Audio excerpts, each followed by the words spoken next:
toute l'actu sur Énergie Monaco-Menton avec Frédéric Plain. Bonjour, 21 degrés de relevé le plus souvent ce matin sur le littoral azuréen, jusqu'à 27 cet après-midi à Menton et dans la Roya. Le soleil va l'emporter tout au long de ce vendredi sur le littoral. Quelques bourgeonnements du côté de Tende notamment pourront donner 3 gouttes dans l'après-midi. C'était la météo sur Énergie avec le Tage, restaurant indien à Menton, en livraison à domicile et vente à emporter. On est encore loin de l'immunité collective, mais un nouveau cap important a été franchi en France hier, celui des 20 millions de personnes totalement vaccinées, 1 ou 2 doses donc en fonction des labos. En revanche, les chiffres des premières injections diminuent à l'approche des vacances. Le gouvernement appelle à la mobilisation pour éviter un rebond de l'épidémie à cause du variant Delta. À Monaco, à partir d'aujourd'hui, c'est à l'auditorium Régnier 3 qu'il faut se rendre pour se faire vacciner. Même lieu à partir du 1er juillet, cette fois pour le dépistage. Dans les deux cas, il faut prendre rendez-vous. Covid19.mc pour tous les détails. Si elles n'arrivent pas dans votre boîte aux lettres, elles sont sur Internet. Alors que de nombreux électeurs azuréens notamment n'ont pas reçu les professions de foi des candidats pour le premier tour des élections départementales et régionales, il est cette fois possible de les retrouver en ligne.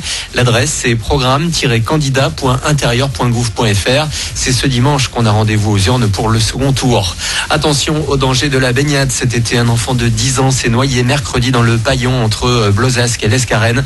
Si on a souvent pied dans cette rivière, il y a aussi de nombreuses lobes, des trous d'eau très profonds. À leur arrivée, les secours ne sont pas parvenus à réanimer le garçon qui était scolarisé à la Trinité. Autre drame, cette fois aux États-Unis hier, un immeuble d'habitation s'est effondré près de Miami en Floride. Aucune explication pour l'instant, les images sont effrayantes. Au moins une personne a été tuée et 99 autres sont portés disparus. Les secours tentent de les retrouver le plus vite possible dans les décombres. L'heure des vacances a sonné, alors pas encore pour tout le monde, mais au moins pour les basketteurs monégasques. La Roca Team s'est fait sortir du Final Four de l'élite hier après-midi face à Dijon. Privé de nombreux internationaux, l'ASM s'est incliné 79-68. De son côté, l'Asvel qui a battu Strasbourg jouera la finale à samedi face à notre bourreau.